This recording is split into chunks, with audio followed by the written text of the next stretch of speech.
आप कह रहे हैं कि बीएसपी की टिकट मिल गई, टिकट दिखाओ सही, ये नहीं थोड़ा और नजदीक मेरी लाइएगा। सबसे पहले टिकट मेरी हुई है। अच्छा, हस्ताक्षर किसके नीचे? बहन जी के, बहन मायावती के। तो बाबा आप अधिकारित रूप से प्रत्याशी हो? नाम नहीं है जी, मेरे को टिकट मिल गई है। पहले सबसे पहले मेरे को मिली है। और हमारे सोलंकी साहब हैं जो अपने बिल्कुल नवेड़ा से हैं, उनको मिल गई जेवर क्षेत्र से। जेवर क्षेत्र। गौतम बुद्ध तो आप प्रचार 9 विधानसभा क्षेत्र है, कैसे कैसे कर रहे हो आप? भाई अब तो हमारा तो पहले से चल रहा प्रचार, आपको पता है।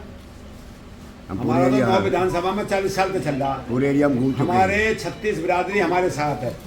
नमस्कार, इस समय मौजूद है फरीदाबाद में। बहुजन समाज पार्टी की आज अधिकृत रूप से टिकट की घोषणा हो गई। हालांकि 29 फरवरी को इसी जगह पर पहले भी घोषणा हो चुकी है, लेकिन आज विधिवत रूप से केंद्रीय प्रभारी आए हैं। आइए जानते हैं टिकट के लिए क्या कहते हैं और फरीदाबाद में उनका मुकाबला किससे रहेगा। देखिए, पहले तो आपके चैनल का धन्यवाद।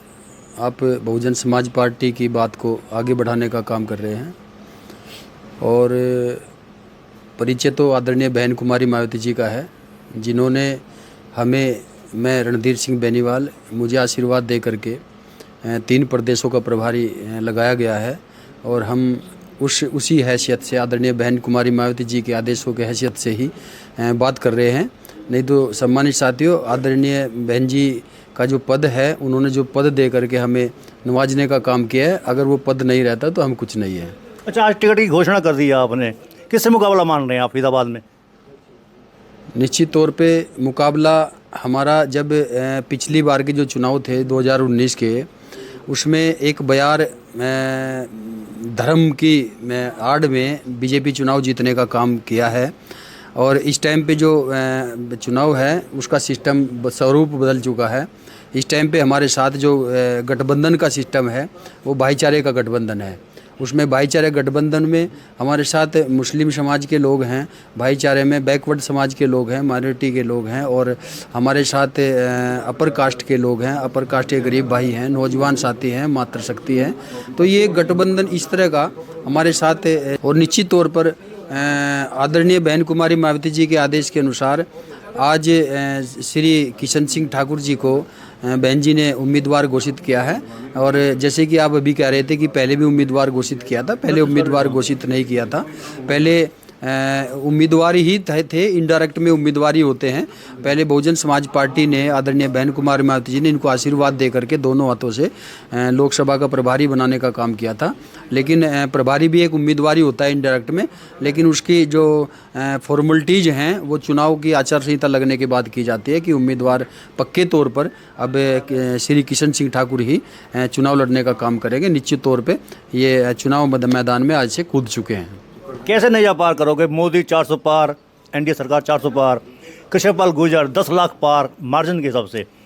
देखो, किशन पाल गुर्जर जो यहाँ पे फरीदाबाद में है, निश्चित तौर पे उनको टिकट जरूर भारतीय जनता पार्टी ने दिया है, लेकिन पूरे प्रदेश में जो 400 पार का नारा देते हैं, पूरे प्रदेश में उनको प्रत्याशी उधार लेने पड़ रहे हैं। ये 400 पार की आप संज्ञा जो परिभाषा है, ये कहीं गले नहीं उतरती, क्योंकि जिस पार्टी को प्रत्याशी उधार लेने का काम करना पड़ रहा है वो कितनी, कहाँ खड़ा है, उसकी औकात कितनी है, वो उसको चुनाव के बाद पता लग जाएगी। हरियाणा में कितने प्रत्याशी आप उतार रहे हैं? 10 की 10 सीटों पर उतार रहे हैं आप? बहुजन समाज पार्टी हरियाणा प्रदेश के अंदर आदरणीय बहन कुमारी मायावती जी के आशीर्वाद से 10 की 10 लोकसभा सीटों के ऊपर चुनाव लड़ने का काम करेगी। गठबंधन की चर्चा बहुत थी, लेकिन अकेले मैदान में कूद पड़े आप। देखिए, इस देश के अंदर आज जो राजनीतिक परिस्थितियां बनी हैं, जो भाजपा अपने आप को ये कहती कि हम तो विश्व की सबसे बड़ी पार्टी हैं, वो भाजपा भी आज छोटे छोटे घटक दलों को अपने साथ लेकर के चुनाव लड़ रही है। अकेला लड़ने की उसमें हिम्मत नहीं है। और देश की जो सबसे पुरानी पार्टी है, जिस पार्टी ने लंबे समय तक केंद्र में सत्ता में रही और तमाम प्रदेशों में सत्ता रही, उस कांग्रेस पार्टी की भी वर्तमान परिस्थितियों में अकेला चुनाव लड़ने की हिम्मत नहीं है। इस देश के अंदर वर्तमान समय में जो भारतीय जनता पार्टी के सामने किसी के अंदर मुकाबला करने की कोई हिम्मत है और कोई संविधान को मानने वाली कोई नेता है और कोई पार्टी है, तो परम आदरणीय बहन कुमारी मायावती जी और बहुजन समाज पार्टी है। और जो लोग कमज़ोर होते हैं उनको सहारे की जरूरत पड़ती है। हमारी नेता आदरणीय बहन कुमारी मायावती जी ने समय समय पे हमें बताने का काम किया, देश की जनता को बताने का काम किया कि बहुजन समाज पार्टी अपने बलबूते, अपने दम पर, अकेले अपने कार्यकर्ताओं के सहयोग से चुनाव लड़ने का काम करेगी और बहुजन समाज पार्टी का एक एक कार्यकर्ता पूर्ण रूप से तैयार है। 10 लाख पार का दावा कर रही है बीजेपी और कांग्रेस कर रही है 6 लाख पार का। क्या आपकी बीएसपी क्या करेगी? देखिए, बीएसपी की कथनी और करनी में कोई अंतर नहीं है। बीएसपी जो कहती है वो करती है। इसलिए चुनाव से पहले तमाम जहां दूसरी पार्टियां तमाम घोषणा पत्रों को बना करके झूठ बोलने का काम कर रही हैं, ये जहां 10 लाख की आप बात कर रहे हैं, तो फिर हरियाणा प्रदेश के अंदर क्यों सरकार का मुख्यमंत्री बदलने की जरूरत पड़ी? आप देख रहे हैं आज भारतीय जनता पार्टी के प्रत्याशी गांव-गांव में जा रहे हैं। जो इन लोगों ने सत्ता में बैठ करके सर्व समाज के लोगों के ऊपर अत्याचार किए हैं, किसानों को तड़फाया है, मजदूरों को परेशान किया है, छोटे कर्मचारी, छोटे व्यापारी परेशान हैं आज इस सरकार से। आज महिलाओं के ऊपर आए दिन उन्होंने अत्याचार करने का काम किया है। आज गाँव के अंदर लोग इनको घुसने नहीं दे रहे। और रही बात कांग्रेस की, कांग्रेस को प्रत्याशी नहीं मिल रहे, इसलिए वर्तमान समय में इस देश के अंदर सर्व समाज के लोगों से आपके चैनल के माध्यम से मैं अपील करना चाहता हूं कि इस बार आप लोग बहुजन समाज पार्टी को चुनने का काम करें। आपका पृथला विधानसभा क्षेत्र अकेला ऐसा विधानसभा क्षेत्र है जो 2 जिलों में है, फरीदाबाद में भी है, पलवल में भी है। कितना मार्जिन देंगे आप? पहले भी बहुजन समाज पार्टी का लोकसभा का प्रत्याशी हो चाहे विधानसभा का, लोकसभा में पहले भी पृथला विधानसभा क्षेत्र से सबसे ज़्यादा वोटें मिली हैं और ठाकुर किशन तो बहुत मजबूत प्रत्याशी है। आपको मैं बताऊं, इनका मुकाबला ना बीजेपी से ना कांग्रेस से, ये बहुत भारी अंतर से जीतेंगे। बीजेपी को तो 7 प्रत्याशी कांग्रेस से आयात करने पड़े, उनके पास खुद स्वयं के प्रत्याशी नहीं है। अगर बीजेपी ने काम किए होते तो कांग्रेस से आप 7 प्रत्याशियों को मुझे नाम लेने की जरूरत नहीं, आपको स्वयं पता होगा।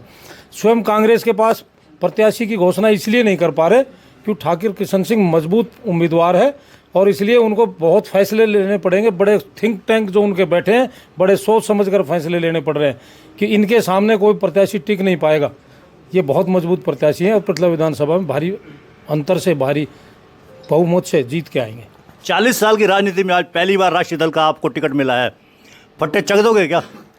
ऐसा है भूटानी जी, आप मुझे 40 साल से जानते हो भाई। एक बात तो मैं आपके चैनल के माध्यम से कहता हूँ कि चोटी से लेके और एड़ी तक इनको पसीना ना दिवा दूँ ना तो फरीदाबाद छोड़ दूंगा। जाओ, टिकट तो जीत के दूंगा ही लाखों वोटों से। आप मुझे एक बात बताओ, आप मुझे 40 साल से जानते हो, कोई विकास होया है पिछले 10 साल में? सिवाय झूठ के इन पुलों को दिखाते थे। किसान का पेट और गरीब का पेट, मजदूर का पेट पुलों से नहीं भरता, रोटी से भरता है। किसान परेशान, मजदूर परेशान। तुम्हें एक बात बताओ, 5 साल पहले, 10 साल पहले 500 का सिलेंडर था, आज 1000 रुपये का है। दाल देख लो, चीनी देख लो, मतलब आप कोई भी ऐसी चीज़ देख लो, डीजल, पेट्रोल, मतलब किसान तो जान से 700 किसानों ने जान दी है शहादत, 700 किसानों ने। तो ये वोट किस गांव में कौन वोट मांग रहे? इन्होंने क्या कर रखा है भूटानी साहब, मैंने पहले भी कहा है कि इन्होंने एक एक विधानसभा में 5-5 कैंडिडेट उतार रखे, उनसे प्रोग्राम करवा रहे हैं। अब वो बेचारे एक को टिकट मिलेगी, 4 कहाँ जाएंगे बताओ? वो 4 इनको खाएंगे फिर बाद में। आपका दोनों जो राजनीतिक दल है, दोनों पार्टियों के बड़े नेताओं के साथ याराना रहा है, बल्कि एक मित्रवत संबंध रहा है। आपने उन दोनों को परखा भी हुआ है, उनके साथ कंधे से कंधा मिलाकर आप लोग चले भी हो। काफ़ी धुरंधर कैंडिडेट माने जाते हैं, हैवी वेट माने जाते हैं, कैसे मुकाबला करोगे आप? ऐसा है, ऊपर तो बंसी वाला है। आज पहला नवरात्रा माँ का और बजरंगबली का मंगलवार है। ऐसा है, भीष्म पितामह जी और भगवान परशुराम का भी युद्ध होया था। तो गुरु चेला की कोई बात नहीं होती, जनता तय करेगी। ऊपर भगवान, नीचे जनता, ये भी भगवान का रूप है। ये जनता तय करेगी कौन जीतेगा कौन नहीं जीतेगा। ये तो बाबूजी क्या है, बड़े आदमी हैं, 1% में है ये। इनका चुनाव तो हम लड़ते थे, जनता लड़ती है, 36 बिरादरी लड़ती है। ये खुद कहाँ जाते हैं बताओ? एक विधानसभा से दूसरी विधानसभा में कभी नहीं जाते। जिनका आप नाम ले रहे हो, कभी भी इतिहास उठाओ इनका, आप जानते हो भी हो। आप अपने विधायक को भी जानते हो, जो एमपी की टिकट मांग रहा उसको भी जानते हो, आपका दोस्त भी है वो भी। मेरे तो आप भी दोस्तों। मैं तो कह रहा हूँ मेरे दोस्तों, मेरे को आप 40 साल से जानते हो। आप एक बात बताओ, इन्होंने जो कैंडिडेट है, आज तक इन पे 10 कैंडिडेट हैं, 7 तो इनने बाहर से अरेंज कर रखे हैं दूसरी पार्टियों से। क्यों कर रखे हैं बताओ? अगर इन पे कैंडिडेट बीजेपी पे हैं तो क्यों लिए पार्टी कांग्रेस से? 7 लिए, 7 अच्छा, बसपा से जो विधायक पद से भी कोई जीतता है तो टिकता नहीं है, और लोकसभा की आज तक सीट ही मिली है हरियाणा में, तो आप लोग टिक पाओगे? नहीं, अमन नागरा के अलावा कह रहा हूँ मैं। ऐसा है बहुजन समाज पार्टी से। भूटानी साहब, मैं आपको एक बात बताता हूँ, जो समय है ना ये सब कुछ कराता है। वही अर्जुन वही बाण, जब भीलन ने लोकली गोप का छीन ली, अर्जुन भीम थे, वही अर्जुन भीम बाम थे, अर्जुन और भीम। तो ये वक्त कराएगा, आपको पता लग जाएगी 5 दिन के अंदर अंदर कि ये चुनाव कौन लड़ रहा है। इनको भी पता है, ये मैं बड़ाई नहीं मार रहा, भगवान को साक्षी मान के कह रहा हूँ। और जो फरीदाबाद लोकसभा की जनता है ना, 25 लाख लोग, वो भी भगवान का रूप हैं। मैं तो आपके चैनल से हाथ जोड़कर अपील करता हूँ कि आने वाली 25 तारीख को एक एक वोट जहाँ हाथी का निशान है बटन दबा के और मुझे विजय बनाएं, और फिर विकास की बदरपुर बॉर्डर तक और होड़ हाथीन तक मेरी जिम्मेवारी है। बहन जी करेंगे, मेरी बड़ी बहन। और आपको बताऊं, सरकार में साझा होगा हमारे बगैर कोई सरकार नहीं बनेगी। ये कहते हैं कि तुम्हारे तो MP 10 आएंगे, 20 आएंगे। अरे भाई, स्वर्गीय चंद्रशेखर जी के लिए थे, देश के प्रधानमंत्री बने, बहन जी क्यों ना बन सके भाई प्रधानमंत्री? समय का कोई पता नहीं होता, बहन जी भी बन सकती हैं हमारी। और बहन जी ने सुनो, जो बहन जी कहती है ना वो करती हैं, ये जो कहते हैं वो करते नहीं हैं। कहते बसपा के किशन ठाकुर जिनको आज अधिकृत रूप से प्रत्याशी घोषित किया गया केंद्रीय प्रभारी द्वारा, बसपा के आला नेता यहाँ पर मौजूद हैं। आपने सुन भी लिया होगा, दावा किया गया है जीत का, भारी मतों से जीत हासिल करेंगे फरीदाबाद लोकसभा से, और हरियाणा की 10 की 10 सीटों पर बसपा अपने उम्मीदवार उतार रही है। बहरहाल हमारा इस चैनल को आप लाइक करें, फॉलो करें, कमेंट बॉक्स में एक प्रतिक्रिया दें, इस लिंक को ज़्यादा से ज़्यादा शेयर भी करें। धन्यवाद। जय हिंद, जय भारत।